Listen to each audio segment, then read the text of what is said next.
So you've clicked on the thumbnail and you've already got questions because there's 4 cars on the thumbnail, but surely there are only 2 generations of XC90. Well, we'll come on to that in a minute, but I know some of you said, where's the dog? From the first or from the Range Rover episode I did. As I mentioned, that's my in-law's dog. However, today he is joining. He's just down here. He's actually nicely tucked up and wrapped. So if you see any movement around here, that's him, but I doubt he's going to be doing anything for this video. So the question of why are there 4 cars? Okay, I'm going to cover this off quickly before I get into each individual generation. Basically, the Volvo XC90 comes out in 2002, starts production that year, and across 22 years now of that production, its best sales year. Okay, actually I'm going to have a moment to guess. Just in your head, just think, what was its best year of sales? So 2002 it comes out, and it's 2024, at the very end of 2024, when you're watching this video. You may be watching it in 2025, but when do you think they sold the most cars? Which year was it? Give you a second. Second more. Come on. 2023. That is unheard of. That a car that is produced for that long sells its best yearly number in essentially the year that it's being discontinued. 2023 coming into 2024, Volvo already said, oh, that's it, we're not making it anymore. Usually what happens when a manufacturer says this is the end of its life is people stop buying it. You can actually see that in a dip in the sales numbers around 2014 and 15. Part of it is because factories stop making the cars, or at least they untool one area of the factory, they keep the tooling on the other side, so they limit the production, but usually that's because demand dips off as well. So, it's a win-win. You can retool half the factory for the new model while still making the last of the old model for the few orders for people who really liked that particular one. Yeah, that's not happening.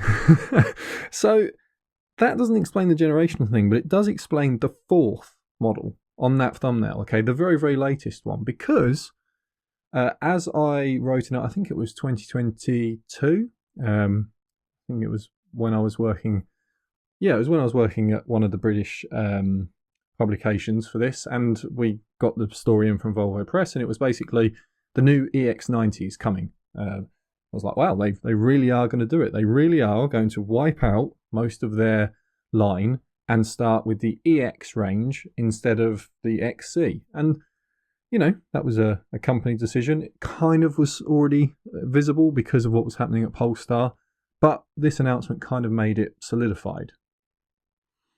And then 2023 happens. And I don't think that was the only thing that changed their mind, but we'll get on to the last generation a little bit later in the video.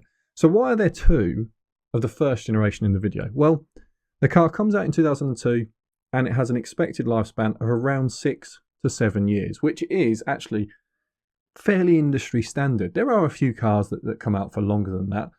10 years is usually the longest range you'll see for any car, and that's usually sort of quite high-end models, especially in the sort of sports, exotic car market. But in the regular car world, let's say, Toyota Corollas, Volkswagen Golfs, BMW 5 Series, 6 years. So you do launch, 3-year update, run out model in the very last year. Sometimes you get 6.5, 7 years of production because of that, and then new model. And that kind of works. It works for a lot of people's leasing plans, everything else. But Volvo go through a tough period, and it's not Volvo's fault. You see, what happens is they are in an era of Ford ownership of Volvo, and they say, we need to start building the next model, the new XC90. And as far as it's reported, they kind of get very positive notes from Ford head office that they are going to spend quite a lot of money in developing this new car, but they can use some sort of shared platforming with Ford. Maybe there's some sort of new ideas that can come out of it. Maybe that can fit with some Land Rover, because Land Rover was also owned by Ford at the time, and maybe that could also pair up with a Ford offering or something like that. Well, it doesn't happen. And because of that, in 2009, the car needs to do something. It's been out for 6-7 years, and it really is due replacement. So it gets an update. Very small update, but an update. And then in 2011, it has to have another update. And then in 2012, another update. And in that time, you essentially get a second XC90. It looks the same, but a lot of things now have changed. The chassis hasn't, but within the supply chain, because of the necessity of the time, things have changed. So I'm going to say that really they look quite similar, sort of a 2003 and a 2012. They look kind of similar, but they do look different in their own way. There's a lot of different sort of lighting, bumpers, basically any bits that could be changed got changed. Anything that couldn't, anything that was structural, anything that was there from the original construction remained.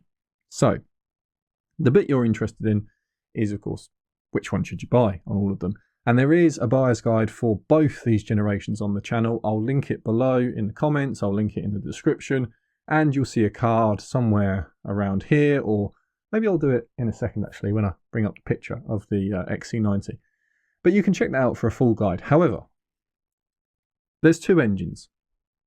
Really, there's two engines. On this first generation, and it doesn't particularly matter when you buy them, but there is some nuances that it's worth knowing about. So the first thing is the D5, 5-cylinder diesel engine, probably one of the, I don't want to call it the greatest diesels ever made. I don't want to put it in that category because it's very difficult to define what makes an engine great. To some people, it's reliability. To some people, it's performance. To some people, it's efficiency. So what I would say is the D5 manages to encapsulate a lot of the parameters that people demand from engines, but it manages to be a catch-all. So it's a good performer. If you get in one, put your foot down, there's a good bit of torque and acceleration pretty much through the rev range thanks to having 5 cylinders.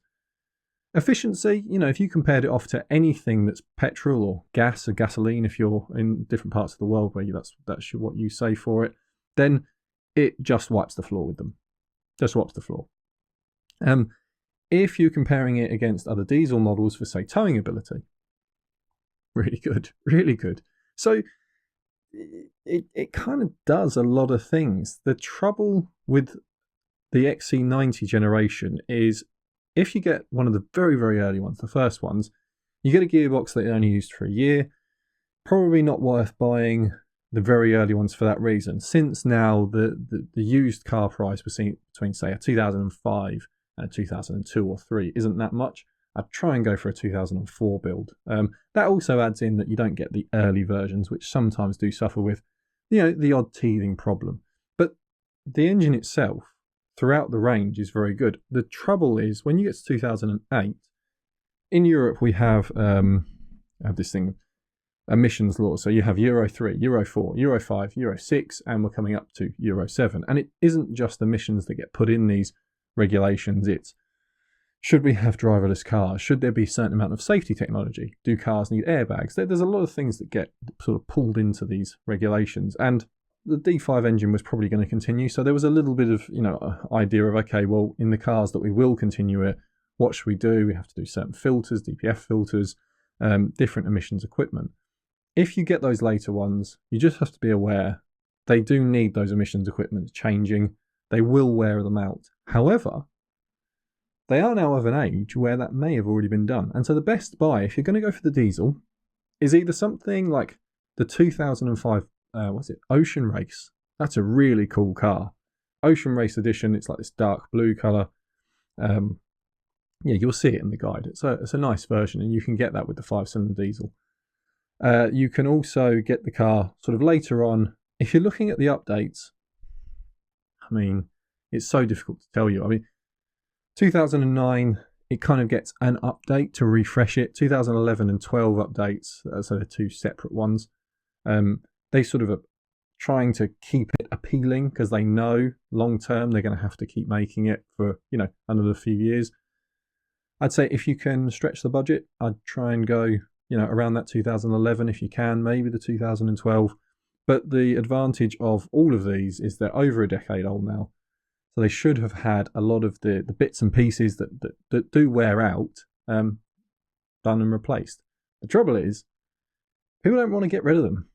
They just don't sell them. You know what? I remember when I used to work in the car trade, and it wasn't unusual to see one of these 3-4 years old, but you never saw them.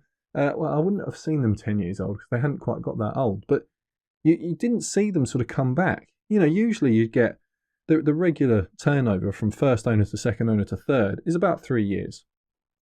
And so, first owner has it until it's 3 years old, second owner till it's about 5 or 6 years old, third owner comes in about 5 and 6, and then once it gets to 8 or 9, it kind of comes out of the dealer network, and maybe private sales pick it up or it goes to auction.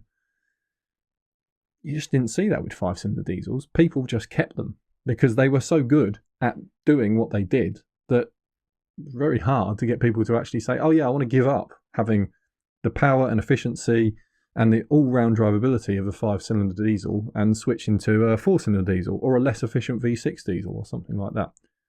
So if you're looking at one, yeah, I'd try and go, if you're going for the updates, sort of that 11, 12, try and go on that end. If you're not too bothered, go for one of the early ones, but not the very first year. I try and avoid that first gearbox. It's quite a short run. It's just, you're going to get more efficiency, better power delivery because the ratios of the newer gearbox are just better. If it's got to be a petrol, this is unbelievably easy. They do a 6-cylinder straight 6 engine. It's a great engine. I mean, it really, really is. It's one of those all-time engines. When you look at it, you think, oh yeah. If you don't like diesel engines, which some people don't, if you can't buy a diesel engine because it's not offered in your market, or if you are a bit unsure about what's coming with regulations in your country coming forward, and you think maybe a petrol will get away with things that a diesel won't, yeah, this SI6, it's 3.2 6-cylinder engine. They actually put this in the Land Rover Freelander 2 or FL2, depending on where you are, and it made that car sort of untouchably reliable. There are other sort of smaller issues, but considering all the hate that Land Rover gets for reliability, if you got it with that straight 6-cylinder, it just runs and runs. And in the XC90, even better, because what you have, and people don't normally think about this, but what you have is a car that I would say has, even if you ran it through today's safety testing, we all know about the Moose test. We know Volvo would make sure that it can roll and that it's really strong on its roof. But that doesn't mean it has to be strong from every sort of angle. And what Volvo did to prove how much effort they've gone to make that generation, that first generation, or first and second if you want to put it across this facelift, but a 2002 to 2014 built XC90, they fire this sort of RSJ, hits the roofline, dents it by, I'd say about that much, so real inward impact. But it doesn't deform to the point that it allows that to enter the cabin. So everyone would walk away in that scenario. There might be some injuries, some glass flying, all that sort of stuff. But in a test that really cars are not made to withstand, and that really wouldn't happen unless you're following a truck carrying these big steel girders and one flies off the back and something like that. So if you want a car that you can run today and keep it safe for a couple of decades, you have the D5 if you think you'll be okay with emissions and you don't mind sort of having to swap out some emissions equipment when they wear out. If you want a petrol engine, straight 6. Now I know what you're saying. I know what you're screaming at me. Hey, Miles, come on. There's a V8 going here. Okay, yeah, there is a V8, yeah. And I like the idea of the V8, but there's not a lot that the 6-cylinder isn't doing that the V8 is. Now the V8, it does have a couple of sort of well-known minor, I'd say, issues, a few things that need to be sorted, especially on the earlier generation of the V8s. But if you want the V8, you can get the V8. It's no less reliable really than the 6-cylinder. It's a bit more powerful. It's not as fuel efficient, but you do have a V8, which, do you know what? In this era of the car world, to turn around to people and say, oh yeah, I've got a V8. Straight, just a normal V8, not turbocharged, just a V8. You're in a small club, and a pretty nice club as well. So I wouldn't say avoid the V8. You'd probably just find that there's more of the straight 60s going. So then they finally get their new chassis, that sort of SPA platform that they're going to share across several different Volvos. And with it is the loss of the 5-cylinder engine. So now we're going to move into what is the second generation, but will kind of be the third Volvo XC90. It's not, but it is, kind of. But I'm going to just call it the second generation to keep it simple.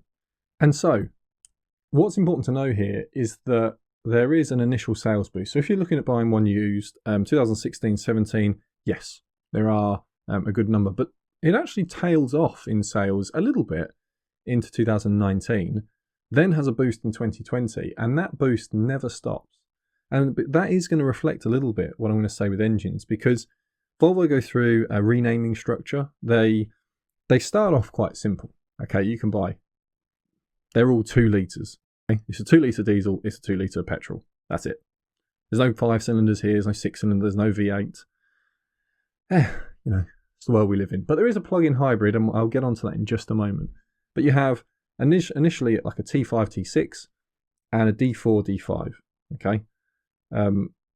I'd probably look at the D5 diesel engine. D4 is absolutely fine as well, but the D5 gives a little bit more power.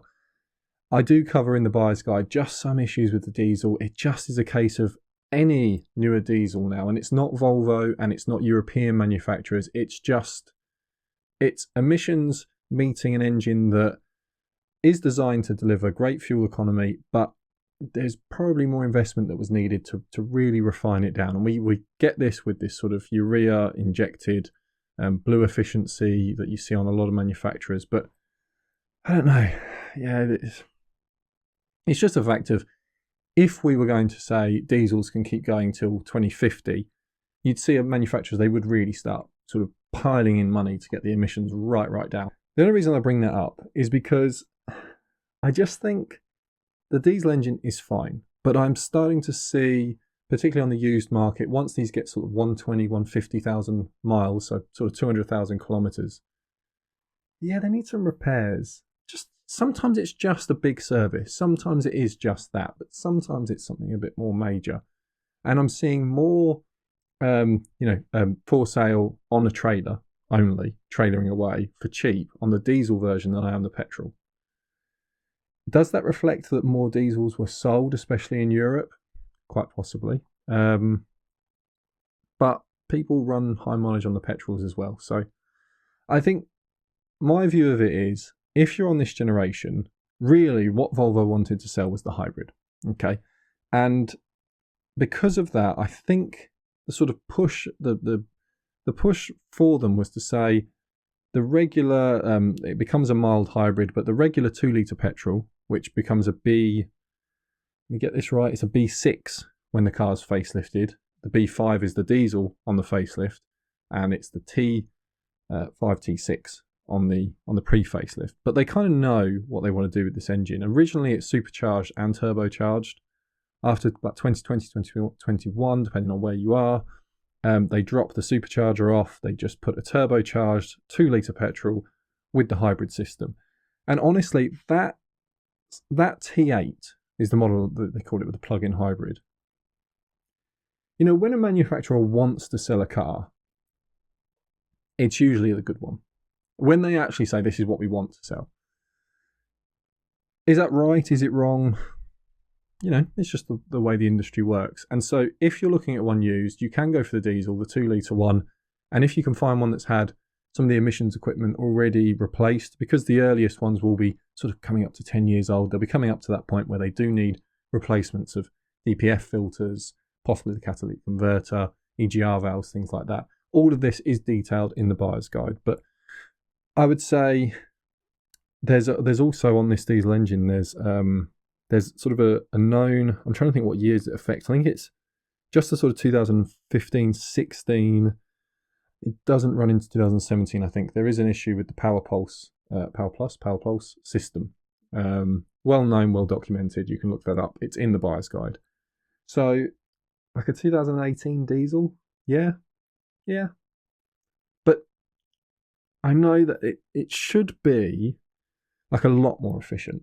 It should be more torquey. You know, all the things that really make a diesel stand out. And when on the first generation, the D5 really stands out, because even though there is a T5, the 5-cylinder turbocharged on the earlier ones, the diesel just made such a good argument for itself that, in fact, I shouldn't call it a T5. It's just a 5-cylinder turbo engine. The T5 is a different, it's a different badging system, but it isn't that on this diesel. So I would say, look over a bit more to the hybrid. Now, the hybrid exists in 3 really marks. So you've got the initial launch one, has about 20 miles of range, about 30 kilometers of range.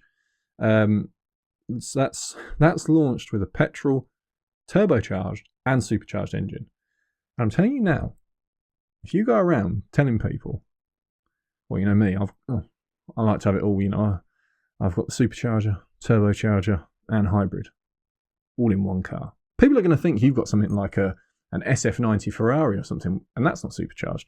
But you're going to make it sound like you've got something a bit special. And when you walk out to the car park and you point at your Volvo, they'll probably think it must be the thing next to it, but they don't look that special. I quite like that. I really like that idea. Just to say, just to have that, to have supercharging, turbocharging, hybrid assistance. But the reality is, the supercharger does cause a few reliability issues. Now, that's not to say they all cause a problem. It's just something to be aware of if you're buying one.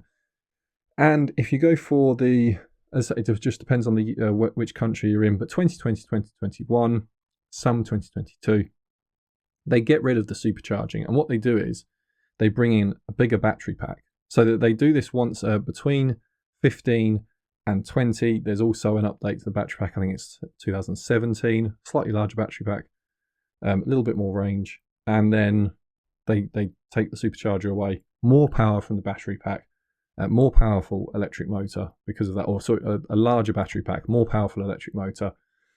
And that's a real pick.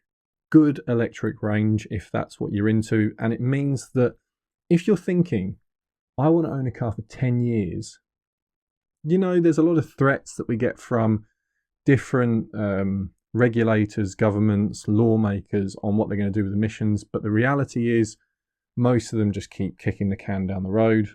It's a discussion for a different day.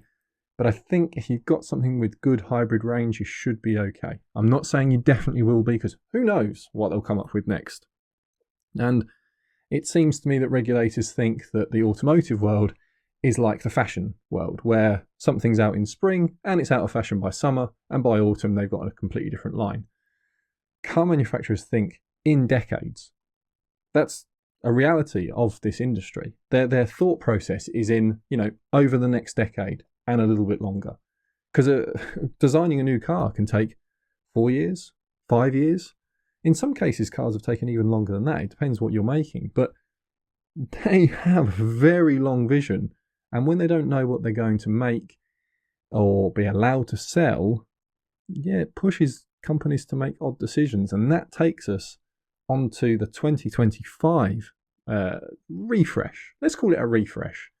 Volvo seem to be kind of launching it as the new XC90, but they're kind of saying it's the refreshed new XC90. So they're not coming out and saying this is a new car. And I think that that's fair of them, because it's not a new car. But I don't think this car was really supposed to exist. Maybe it was meant to exist just in, say, I don't know, the USA, Australia maybe, China perhaps, a few countries that, possibly they knew they would get a market of people wanting hybrid. But as a world car, I don't think, could be wrong, I don't think it was supposed to really go this far. I think what's happened is regulators sort of said to them, you have to have an electric car. So they went, okay, get rid of the whole range and we'll do the EX90. And then they said, well, the EX90, we need to start charging a lot more money. I mean, not 10% more or 20% more like 50% more. I think the launch price for an EX90 in the UK is going to be about 99 or 100,000 pounds. In the US, I think about $90,000 to $95,000, because they'll probably launch a slightly lower specification with more options. So it's just a different way car markets work. In the US, they try to do a bit lower and then you option stuff on. In Europe, we generally like sort of packs of stuff. So, this is the specification and that's the pack that you get on it. Aussies, well, I don't even want to put that into Aussie dollars, but it's going to be 6 figures. And I think they realised that if you want to sell cars and not just lease a few electric cars, you kind of need to, at the moment at least, to have an offering of a hybrid. And because of that, there is a fourth kind of XC90, kind of. It shares the chassis with the one that we've had since 2015-16, but it is supposed to be a bit of a different car, and I don't want to be too harsh on Volvo here. I didn't really like the press launch. They're saying it's got, a sort of restyled interior. It's a bigger screen, and it's not a bigger screen that is sort of molded into the dash. It's poking out of the dash. So they haven't changed the original design, and I know why. Volvo, don't worry, I know. There's so many safety regulations that come in that to do a redesign of the dashboard would mean a whole lot of investment to try and make it pass all the safety testing, and that means you've got to pass that cost on to the customer. At the end of the day, who cares if you've just got the screen poking out a bit and it's a bigger screen? Tesla get away with it, so why can't other manufacturers? It's just the truth of where we are. But the way they've had to do it, with all this investment on the electric car, the EX90, and sort of we don't want to spend too much because we never know when the lawmakers might say you can't sell that car anymore. I just think they're taking something away from us, and not Volvo, but the regulation that sits around cars today. They're kind of taking it away from the consumer, and that feels unfair. But I think we're just in a very peculiar place. And if you want to buy an XC90, well, you're not in a small group of people, because it's like six figures. That's the numbers that the XC90 was sold in 2023. Worldwide, to sell over 100,000 units of a car, that's a good seller. That's a really good seller. There's car companies out there that 30, 40,000 units would be incredible for a particular car. To sell 100,000 units of a car, and not a cheap car, wow. Good on you, Volvo, and I can see why you've done a 2025 refresh of it. But I think it is taking us down a bit of an alleyway, and that's why I think a lot of you will be interested in this video and things like the XC90 and some of the other cars I cover, because maybe it is time to say, I'm going to buy a 3-year-old car or even a brand new car, and I'm going to keep it for a decade, because who knows what's coming out next.